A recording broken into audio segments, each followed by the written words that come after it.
Pak Nafan, kami punya informasi headline-nya adalah mengenai pertumbuhan ekonomi, arah pertumbuhan ekonomi di kuartal 1 tahun ini yang semakin membaik. Namun indeks harga saham gabungan pemirsa kemarin masih terpantau cukup galau. IHSG masih bergerak bisa dibilang malu-malu ya dalam rentang sempit di kisaran 5.971 hingga 5.992.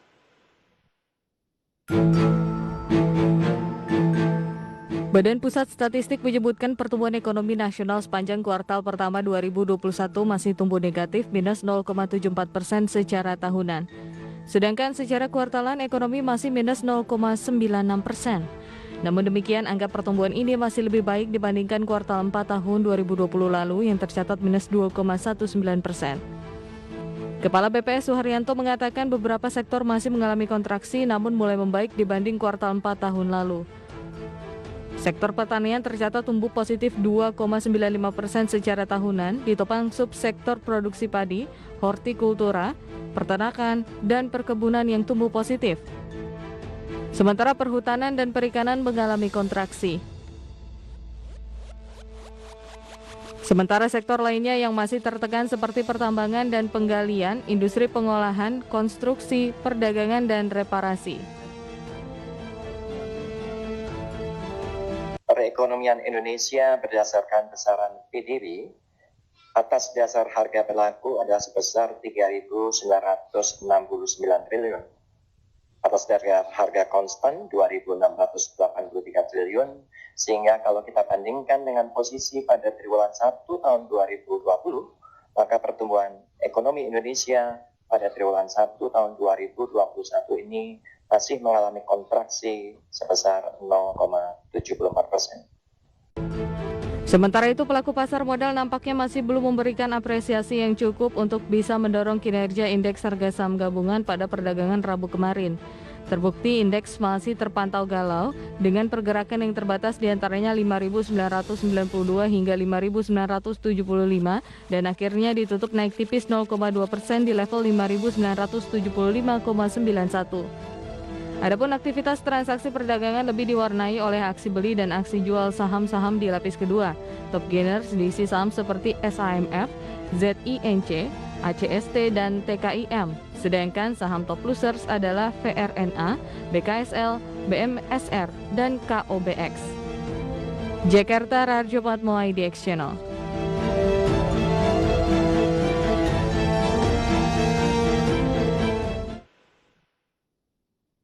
Ya, itu dia informasi seputar arah ya pemirsa dari pertumbuhan ekonomi. Optimismenya seperti apa nih Pak kalau kita berbicara sampai akhir tahun? Untuk pertumbuhan ekonomi, kemudian juga arah dari indeks harga saham gabungan.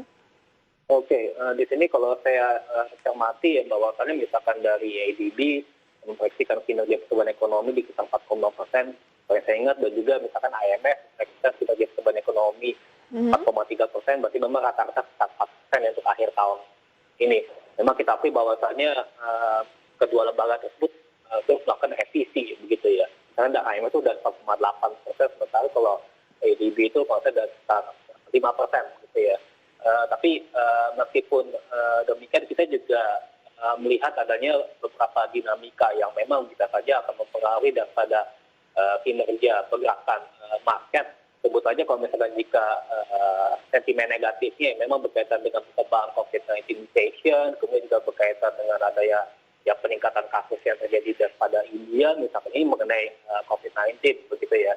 Tapi kan yang jelas kalau misalkan jika kita melihat daripada misalnya ya akselerasi vaksinasi massal terjadi misalkan di India, itu pun juga saya ingat sudah sekitar 9% dari total penduduk. Sementara kalau di Indonesia kalau nggak salah sih masih 4%. Jadi berarti akselerasi vaksinasi massal ini sangat esensial yang mesti dilakukan oleh stakeholder kita, gitu ya, agar supaya nanti optimisme daripada makin meningkatnya kinerja pertumbuhan ekonomi bisa akan semakin optimal. Begitu. Berarti bisa positif ya tahun ini Pak Nafan 2021? Oke, sejauh ini positif sih kalau menurut saya sih begitu. Baik Pak Nafan, saat ini tren IHSG seperti apa? Peluang pembukaan juga apakah akan menguat sama seperti bursa Eropa dan juga bursa Amerika Serikat?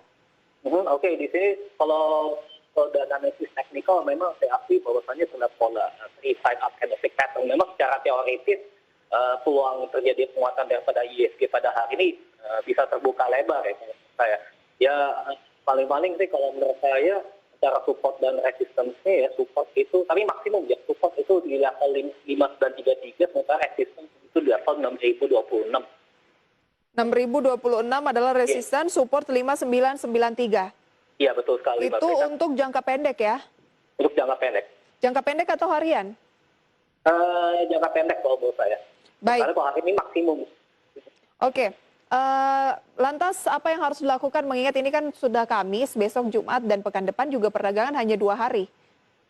Oke, di sini kalau menurut saya kita bisa manfaatkan kinerja penguatan daripada bursa, daripada market di regional Asia, sebelumnya juga dipengaruhi oleh penguatan dari Amerika Serikat. Tentunya maka dari itu kita sebenarnya sih juga mesti berani untuk melakukan aksi akumulasi.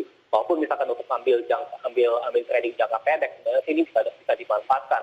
Tapi kalau misalkan jika ingin melakukan aksi profit taking, ya kita tentunya juga melihat bagaimana perkembangan dinamika market yang akan terjadi pada hari Jumat. Kalau misalkan jika skenario-nya hari Kamis indeks mengalami penguatan ya, yang lebih baik dibandingkan dengan hari sebelumnya, itu semestinya pola pullback terbentuk sehingga Jumat pun juga masih diproyeksikan menguat. Tapi meskipun demikian aksi profit taking pun kita juga harus mempertimbangkan ya, karena ini namanya juga menjelang akhir minggu misalkan, belum lagi kan juga nanti kan minggu depan kan kita juga memperingati Idul Fitri misalkan, jadi terjadi libur atau cuti berpanjangan seperti itu. Pak Nafan, tembaga ini kan menyentuh level tertinggi ya dalam 1 dekade atau 10 tahun. Ada tidak korelasinya dengan emiten-emiten yang ada di Bursa Efek Indonesia mungkin akan ikut tertopang dengan kenaikan komoditas tembaga? Oke, di sini kalau saya akui bahwasannya untuk emiten tembaga ya pasti akan mendapatkan katalis positif ya, daripada membaiknya kinerja penguatan harga komoditas ya, khususnya pada tembaga ya. Jadi saya pikir ini kan juga tentunya kan sebenarnya kan untuk harga komoditas secara umum juga mengalami kenaikan karena kita juga adanya harapan bahwa pertumbuhan ekonomi global pun juga akan berada di 10%. Walaupun misalkan jika kinerjanya sesuai dengan ekspektasi pada akhir tahun ini, ya semestinya ada peluang terjadinya. Oke. Emiten apa Pak Nafan dari tembaga yang bisa dilirik nanti akan kita bahas dan juga saham pilihan kita jeda terlebih dahulu ya. Baik. Pemirsa jangan beranjak dari tempat Anda, kami akan segera kembali sesaat lagi.